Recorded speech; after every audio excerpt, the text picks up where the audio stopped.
Welcome to the Gym Plus Coffee podcast.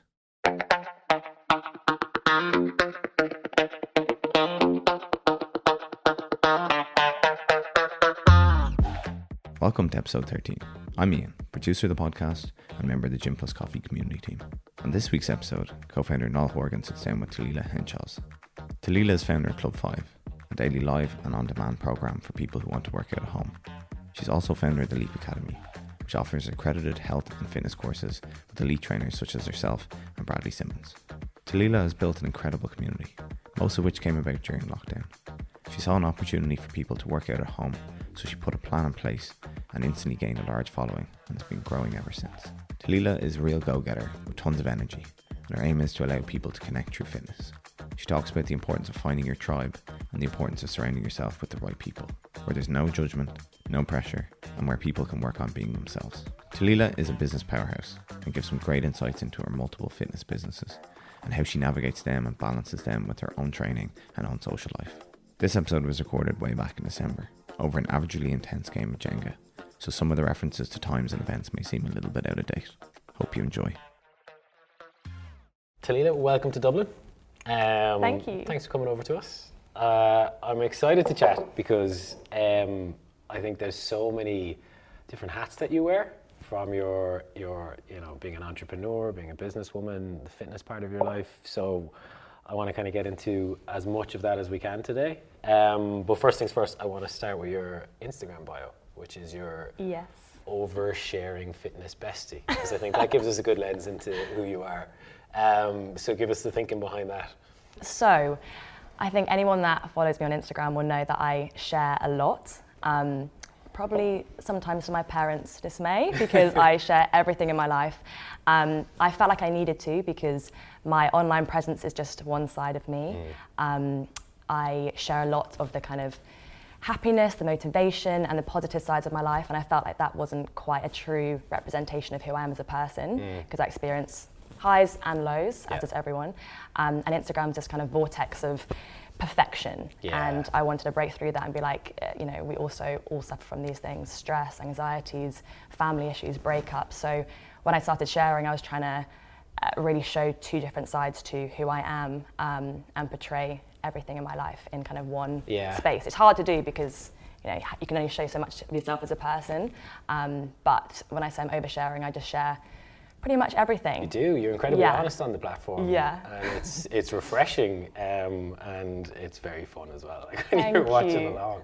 Yeah. And so is that something that you kind of evolved in as you became a kind of a profile on social media, that you felt, you kind of needed and felt it important to share the other stuff that goes on behind the scenes? Because I think we've all know the kind of the pros and cons about social media, but did you go in head first oversharing, or is that something that kind of has happened over the years? Straight away out the womb, here I go. No, definitely not. I think for a while I was also in that kind of destructive process of editing my photos massively, changing how I looked, especially in the fitness scene. It's very visual. So I felt like I had to look a certain way to be accepted as a certain person and for people to kind of be inspired by my journey. And I actually went through a eating disorder when I was younger. So for me, sharing online was my journey through that whole process, and I wanted to really, highlight that, but I was only highlighting the kind of perfect side of it. And I think that alienated people as well, because they were trying to, follow what I was doing, but then also found it really hard to maintain, because I wasn't showing them the bad days I'd have or the struggles in my mindset, and I felt like I wasn't really being authentic. And after a while, I just, I think, again, becoming older and more mature, I was like, I need to show different sides of this. And I went through a breakup after an 8-year relationship, and I started sharing more of that. And when I shared, I think other people related to that vulnerability and were like, I also want to share now with you. So I get messages through from other women saying, they're going through a breakup, or some women sharing really intense stuff with me that was amazing. But I was like, well, when I share, they share back, and it was just kind of then dialogue rather than me just going, this is my perfect life, because it's not perfect. It's so powerful, isn't it? And you kind of mentioned a few things there that you could see with, especially kind of younger people are kind of people who haven't figured out their own their own self yet, that kind of how social media can lead to, you know, eating disorders, or, you know, portraying who you're not, or comparing yourself to who's not. So it's not only refreshing, it's really responsible of you to kind of to start or to approach it in that way as well. Yeah, it's so important, because I'd hate for, when I eventually have children, for my girls, boys, to see social media and think they have to be like that or live like that, or, you know, body types, especially for women, the body goals and ideals we have to try and conform to is crazy. Like, it literally changes every year. And the idea of having these body trends and trying to fit a certain look and ideal is just so unrealistic, and it makes me so frustrated and angry, and that's, I guess, why I've kind of channeled my work into that, because I want to be able to break through a bit of that shit. It's like, again, just amazing to hear that you're, you know, responding to people, the kind of DMs going back, and I think, you know, and we'll touch on it in a minute, like how that probably community that has built around that kind of sharing on social media has ended up, you know, being a business and a profession for you in so many ways. But I think it makes sense, right? Because I think there's kind of a real connection between that, because, you know, in business as well, it's all that what's happening behind the scenes is no one sees it. Nobody sees it, and you know, you have the kind of the Instagram, you know, or social media, or what's happening, and it all looks great, but it is, you know, very intense. There's always you know, juggling plates. There's 1,000 things going wrong at the same time. And I think then when you find a network of people or kind of that you can share with, and you start to realize, be it something happening in business or personally, whatever, that you're like, oh, I'm not the first person that this has happened to. 100%. It's not just and me. I think it's when you find your tribe or your people, that's what I've really noticed. Especially a lot of my growth online happened in lockdown, and obviously human connection was limited, and people were striving to find those communities and connection online.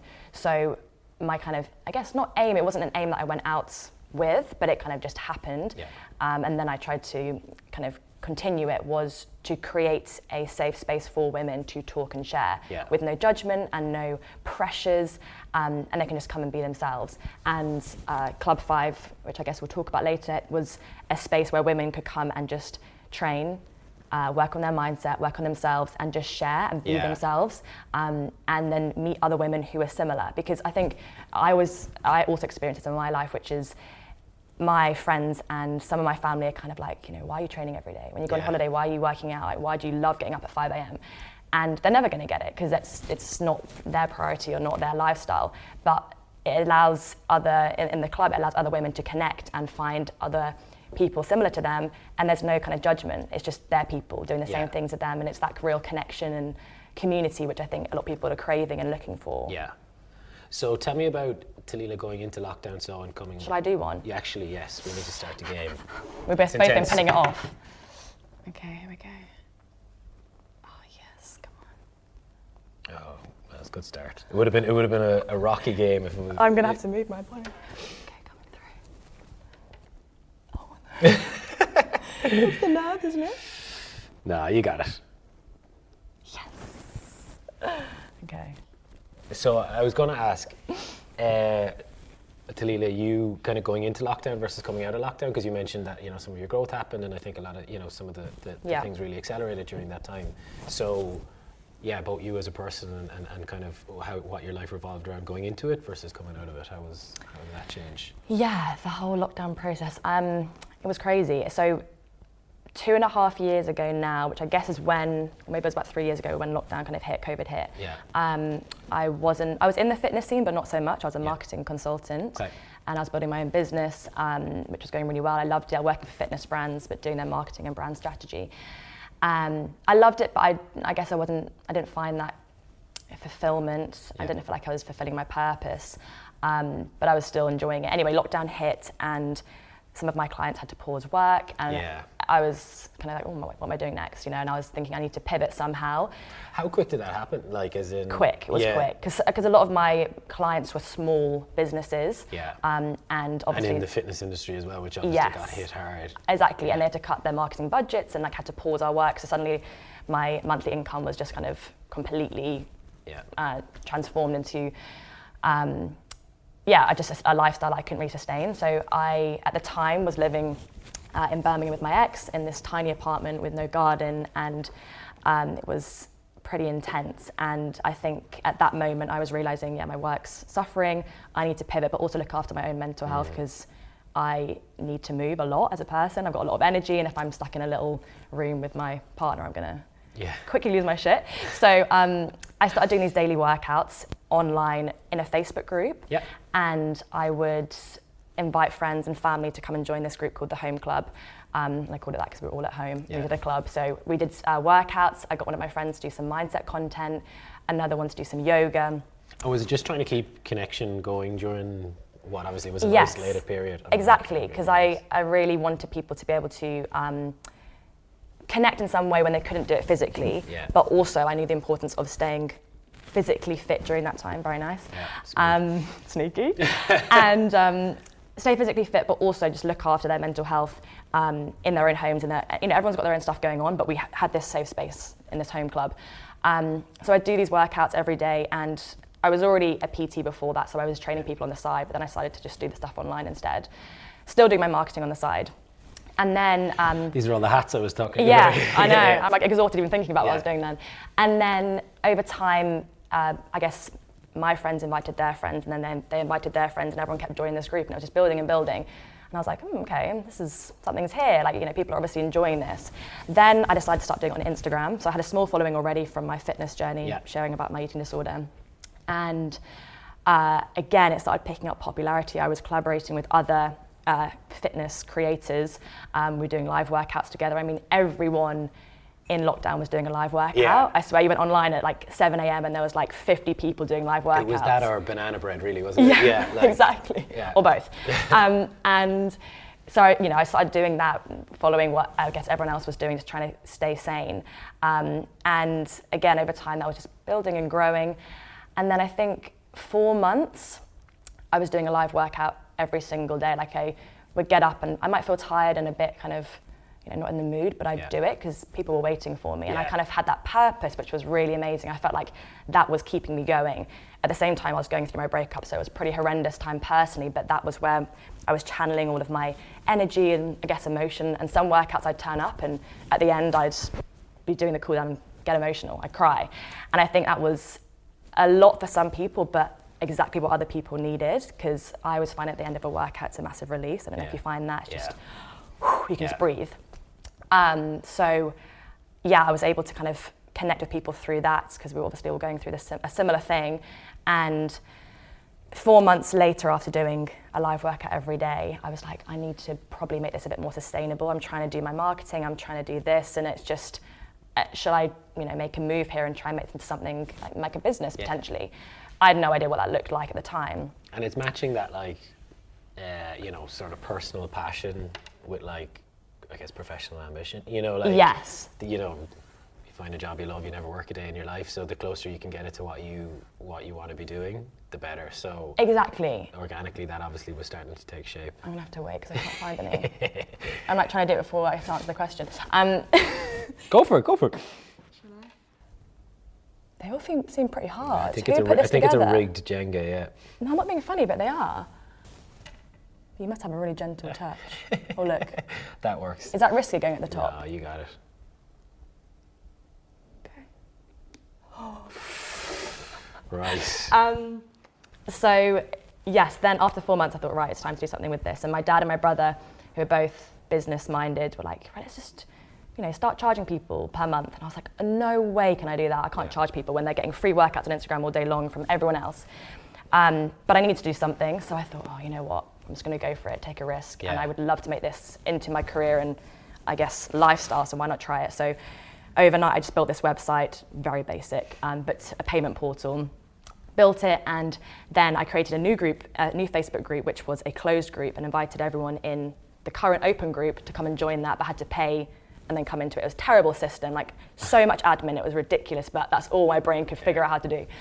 And then literally, I think it was overnight, we had our first 1,000 members join, which was crazy. And I woke up and I was like, no, this can't be right. More because I was thinking the manual process to get all these people accepted into this group, we had to cross-check that they brought a membership and accept them into the Facebook group. 1,000 people, and I was like, this is amazing, but holy shit, I haven't thought this through. This is crazy.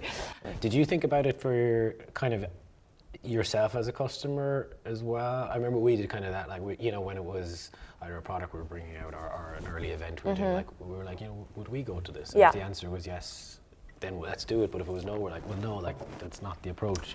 So I guess you probably, like, you could see how to make this into more of a business, because you're like, well, if I was following, here's what I would want. True, 100%, yeah. I think selfishly, I was like, this is exactly how I would want a health and fitness club to look. Yeah. And I guess that's why the 5 pillars were born, because my experience of training for the 8 years prior to that were around these 5 pillars of movement, nutrition, mindset, community, and the sustainability.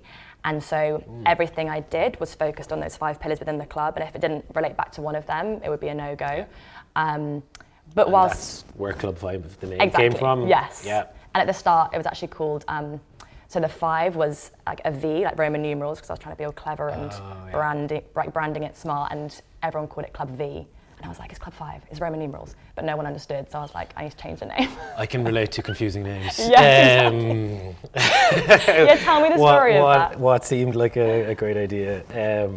It is that we It is a great idea, because everyone goes, so is it a gym, or is it coffee, or is it? And when I say it, then they remember it. They go, oh yeah, gym plus coffee, and it's memorable. It is, and it doesn't matter. People call us whatever. But it had, like, it's. I think I mean, we love it. Obviously, I think it captures what we want to do as a business, or who we want to speak to. But there is definitely that hurdle where people are like, saying, "What is this?" I know, and say it wrong. You're like, explain it. So yeah, Club V. Club you could V, see why maybe you had to turn that around. Yeah, exactly. But it was, I think people understood the 5 pillars really quickly. I think it's why as well a lot of our members have been with us for 2.5 years now, since the very start, our OG members. That in terms of our kind of membership base, we have so many of these OG and like early bird members, we called them, who have been with us since day one, because I think they found it, and the biggest pillar that I try and focus on is the sustainability part. Yeah. Because again, the fitness scene and world is full of fads and myths and quick fixes, and I've experienced that trying every single diet under the sun and thinking you have to I guess adopt a certain trending diet to get results. Yeah. And it's literally about people being able to find their sustainable approach to their health and their fitness. So I think once some of my community found that sustainable approach, they were like, well, this is all I need. I just need to do me, stay consistent with, my habits, my nutrition, my movement, my mind, and I'm just happier and healthier in so many ways. So it's not about crazy results in Club 5. We're not there showing before and afters and these huge jacked up shredded photos. It's a lot of behind the scenes stuff you don't see in terms of the transformations, which I think is what I find really special when I hear members or my followers on Instagram reaching out and saying, this has been my transformation. It's not physical, but suddenly I'm happy to be in a bikini for the first time on holiday, and I'm wanting to go out and buy new clothes, which I never wanted to do before because I felt so awkward in changing rooms. And I think it's just that shift in mindset is what it's all about. It's time for a quick break. I hope you're enjoying the episode. Just to let you know that we have a special discount code for podcast listeners. If you go to our website and enter POD15, you'll get 15% off. That's POD15 for 15% off on all Gym Plus Coffee websites. Don't forget to follow us on Spotify or wherever you get your podcasts, and turn on that notification button so you never miss an episode. But let's get back to the chat. It makes so much sense, isn't it? And like you need that little bit of a push or a bit of inspiration, be it from the people that are part of the club, or you as a leader, or again other communities, and in some ways try to do something similar with events that we put on. So it is, and then it's just like you just feel better after it. And it's the power of the community, like you guys focus so much on. I think if someone else sees someone's journey, they become inspired by that, and it's just I think my community kind of do a lot of my work for me. Like they already, when someone's had an incredible journey or physical or mental transformation, then they share that, it inspires someone else to start. And it's just that starting, and once you're on that journey and you're supported by other community members, the rest is kind of easy because you've got that support system around you. But I'm sure it's the same for you. A lot of like those community events are so powerful because it brings people together in such an incredible way. Definitely, like it really is, and I think that was again one of the main reasons we wanted to set this up in the first bit. It was again coming from living that lifestyle ourselves, you know, be it like you know, different community gyms we were part of or different groups we were part of, and it, you know, it's not, again, we're in no way against going for drinks or a pub on a Friday night, but it started to become a lot more, do you want to go for a run on Sunday morning, you know, and using that to like connect with your friends a little bit more. And I think it's like just, it's mad to see how quickly that has evolved over the last 5 to 10 years, you know. So true. And I know you have been, let's call it, in the fitness industry since a child, like, because your mum and dad were heavily involved in the fitness industry in the UK, right? Yes, they were. They've been probably two of my biggest inspirations, actually. I know it's a bit lame saying your parents were your inspiration, but they definitely are for me. My mum, I think she's taught me the importance of being a strong woman. She was a GB gymnast and did a lot of competing from a very young age, and then actually hurt her back and went into bodybuilding. Okay. And again, did national bodybuilding competitions and was a beast. This is like early in terms of like God, even women going to the gym, right? Like exactly. So she was, and looking back now in photos, compared to some of the bodybuilders these days, she was small in comparison, but in those days she was an absolute weapon, like incredible. And apparently it was all natural, she tells me. So, you know, it was amazing. And she was doing kind of these amazing she would kind of contort her body because she had this gymnastic background, and the shows were just, when I watch videos back, it's amazing.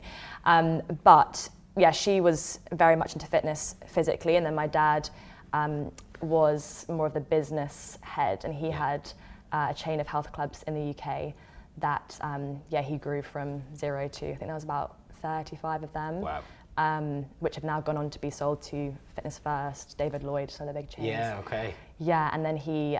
but again, this was, and I know from, you know, from knowing your background a little bit, like this again was even when like gyms were a novelty. Like people, it wasn't, people used to do that, right? At that time, or like, sorry, it was thanks to that it started to become 100%, yeah. A big part of his focus was bringing the gym and the movement, but also the social aspect. So I guess like you were talking with the gym and the social, he wanted to... He didn't confuse people by making it clothing no. at the same time. He kept it very clean. Yeah.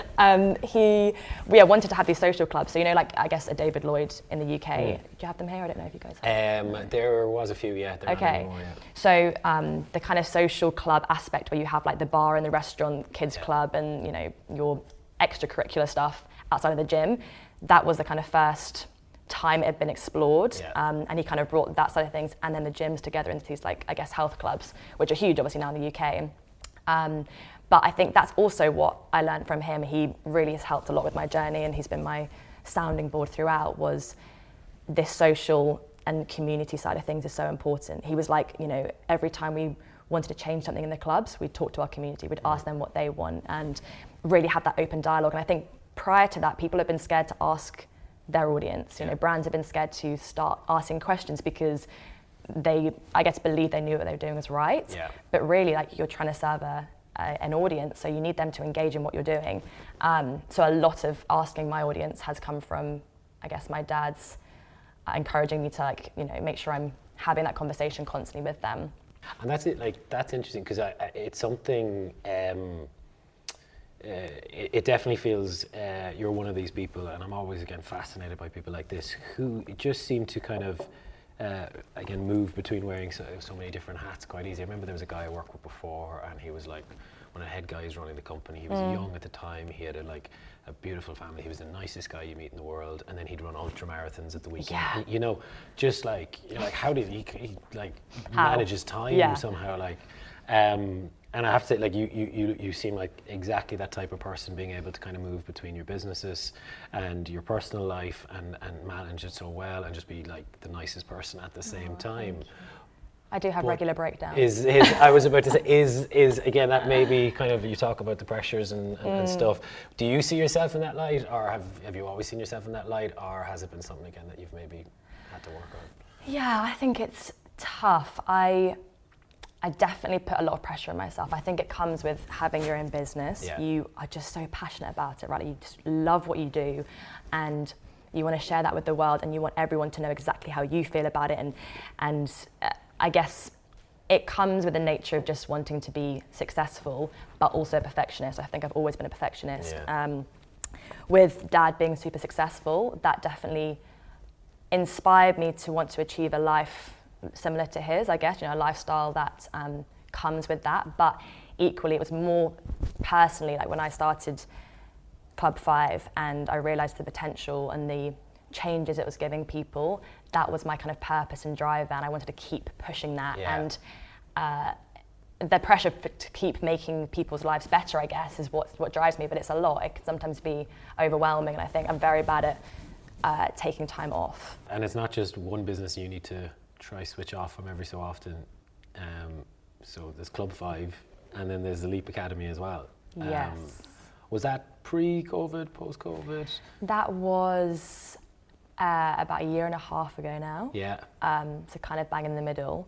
And actually that was, so my brother came to work with me at Club 5 after about a year of Club 5, because I quickly realised I couldn't do everything, even though I wanted to do everything. So anyway, we jumped into business together with Club 5, and he was very much the operational side of things. Yeah. And then this Leap Academy opportunity came about as like a joint venture with a different company that had seen Club 5 and loved what we were doing. Yeah.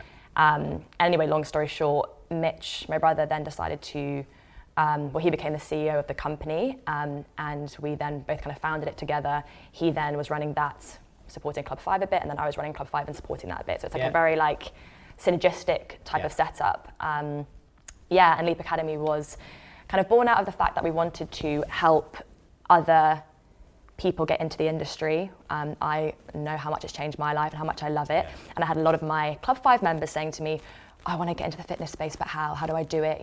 What was your journey? And I was like, well, I need to help people get into the industry. And I'd love to actually, as well as, I guess, being a motivator and trainer, actually educate people on how they can make the leap into a new career. So we wanted it to be a video-rich, expert-led training platform, because my PT course was so boring, and we wanted it to be fun and something a little bit different to what's out there currently. Yeah. And so that's aimed at people, like you said, who might have this interest to become a PT, explore that a little bit further, so you guys can give them the tools, education, qualifications without, online, but without them having to go to all these, which you said, and I say even more, like these old school PowerPoint, text heavy, and taught by practical, taught by amazing academics, but they haven't really got a personality. And we want people to feel like they are learning in a really fun way. And it's not just PT. We're now going into different areas. So I'm actually currently writing the social media course, and that's going to be to help wellness professionals build their own brand. Because again, you go into the fitness space as a PT or as a coach, and you don't know how to do your finances or your branding, how to put yourself out there. You know how to coach really well, but we wanted to give people the whole package. So there's going to be this online coach package where you can, become a PT, but also get your finance course and your social media course to kind of help you start your career. That's really interesting, because the social media point, again, huge. I know we spoke about it already, but it's a huge thing now. So you might be the best PT in the world, but it's hard. You've got to break through the noise. So where did that idea come from? Was that you? Because you've seen how important it was for you. Yeah, I think we realised we always wanted to give people the tools to do it themselves, because even in Club 5, I can coach people, I can tell them what to do, what to eat, how to live, but I want them to be the masters of their own body and mind. I want them to have the tools, so I wanted to, part of the program is to educate them on how they can sustain that. And again, with Leap, I was like, well, I want people to be able to come into the industry and live a similar life, living a purpose that they really, really love and finding their path. So how can we do that? Let's create a training platform. And it wasn't I make it sound like we did it overnight. It was a new industry completely. We didn't know what we were doing, the setup with the cameras to film. It was just all so new to us. But that was really exciting. I love it. Whenever I finish a project, I'm like, what's next? So for me, it was so exciting. And then probably a few months in, I was like, okay, bored now, what's next? And my brother was like, no, this business, stay on it.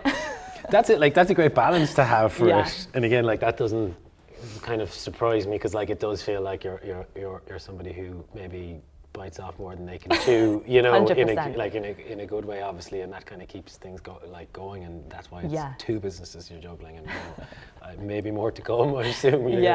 Probably. We'll be thinking the next thing, and then, so like, what is the next phase of Leap Academy or Club 5 as well? I know, again, you know, you kind of were over in Dublin a couple of months ago, and you got to meet up in person with the Club 5 members here in Dublin. So has that been like a kind of proud moment, seeing people in real life, and how that kind of has amazing helped? So special, actually, because again, a lot of these members I have known online for 2.5 years and shared a lot with each other. Gone through a lot with each other, seen them, I guess, grow as people and vice versa. So to finally meet them in real life now that the world's opening is so special. And that Dublin event was amazing because, again, I'm London centric, so I do a lot of my events there, but coming here and meeting some of the Dublin crew and getting to train with them was so special. I think like what we found during kind of the COVID period as well is there was yes, go for it. There was different parts where the business expanded over that period, which was absolutely great. Great. But because we were so used to putting on kind of events, experiences, workouts in parks, getting people together, not being able to do that over lockdown was really tough, and we felt, you know, the full kind of Gym Plus Coffee experience wasn't the same. That must have been really hard for you guys. It was slightly muted, and you know, in fairness, we tried as well as we could to kind of shift that to online in a credible way. But you know, this year in particular, being able to do those events, so special.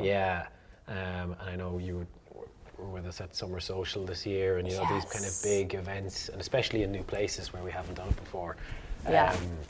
Is class. So looking ahead to next year, like there's loads of kind of big stuff. It's incredible as well because you guys have a massive presence here. I see you everywhere. You know, people wearing hats and the hoodies, and then in the UK, when I see it, I'm like taking photos, sending it to the team, like, oh my goodness, because I think it's still. You guys are becoming a real presence there as well, but it's definitely something I'd love to see more of and see you guys, you know, in London and wearing the beans. It's hopefully the next stage of growth for us. Like we are so kind of proud of what we've achieved so far in Ireland, and I think it's just, you know, again, very humbling to kind of see all the support we have had over the years, and what we want to do is try take Gym Plus Coffee now to a wider audience in new places, and I've been, you know, doing a lot in the UK this year, and trying to again build it in the authentic way we'd like, which is through our events, through our experiences, through working with amazing partners, and it is you know that kind of, I remember the first time I saw a hoodie, you know, in real life, you know, a few years ago here was, you know, such a like kind of almost crash the car moment. You're like, can I get a selfie? Yeah, and like over and back now, loads of being in London now, and then you see one walking down the road. And like, oh, this is great. So hopefully. I actually snapped a like secret shot of a guy in Costa and sent it to some of the team, and you must have thought I was so weird just there, like taking a photo with him. But I was like, this is great. There is. I was doing that. Or like I used to get all these ones. My mum in particular would send me loads, and really, so great. It's getting very. Oh, you were very lucky there. Okay, I think there's only one or two to go. Very lucky. Let's see what you got. Okay, I'm going in. I feel like I'm holding my breath every time I'm pushing something. You might be unlucky. One. The problem is my finger's not long enough to get it through enough to come on the other side. Okay, come on, slowly does it. This is when you'll see I'm such an erratic person. I struggle with calmness. Like, get it to so far and then just panic. This is probably the calmest I've been in a while. So what else is coming up in 2024? I almost lost the whole year. In 2023. Yeah. What's on the horizon? Lots more events. We definitely want to be doing lots of meetups and challenges. We did a really fun Tough Mudder. Do you have that here? Yeah. In London last year, which was amazing. I feel like that is something really cool because some of the members that came to do that were scared of heights or terrified of cold water, and you have to like go in these massive ice buckets and over these huge climbing frame type things. Even you get electrocuted. It's quite intense actually. But they overcame some of those things that they'd never thought they would be able to. No, just give it a good yank. Go on. Oh! kidding. That even did a little... It even gave a little wobble. What are you plopping it there for? To be tactically unsound. And that was amazing seeing them overcome some of their biggest fears, because that's when I think, again, they come away and they're like, I can do anything. I'm so powerful. Yeah. So and again, it's doing that all together, isn't it? Those challenges together really kind of help bond you as a It does. as a Yeah, group. bond you. It does. And they came away, I think I've gone for the wrong one here. I'll tell you what, multitasking. I thought I was good as a woman, but this is just another level. You're not allowed to hold on to the whole thing, are you, to help get it out? I'm going to take out the rule book. Come on, slowly does it. Oh my goodness. Okay, we're doing well. We're doing well. I didn't see it go this way. Okay, let's see. Nearly there. We'll go fast-paced. Oh! Too fast and furious. No! I was enjoying our chat until that Very happened. good game, well done. Yeah. How's it feel to be a loser? Can we cut from that bit, please? That was good though, it lasted a while. We did well. It was better than some other guests. I won't name names. Great to chat. Disappointed to nice. lose. Yeah. But next thanks for time. coming over. Thank you for having me. It's been a pleasure to get to know you over the last while. And thanks for entertaining us online, and looking forward to all I'll the keep trying. collabs next year. Yeah. What I'm going to give you as winner is one to take away and show off your skills elsewhere. Thank you so you much. can take that back. Honoured. I've got it. Come much to the family. Yeah. My new trophy.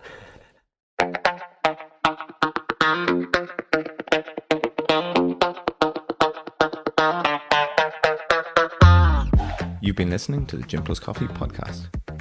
If you enjoy these conversations, don't forget to follow us on Spotify or wherever you get your podcasts, and turn on that notification button so you never miss an episode. Don't forget, we have a special discount code for podcast listeners. Go to our website and enter POD15 for 15% off. That's POD15 for 15% off on all Gym Plus Coffee websites. Thanks for listening.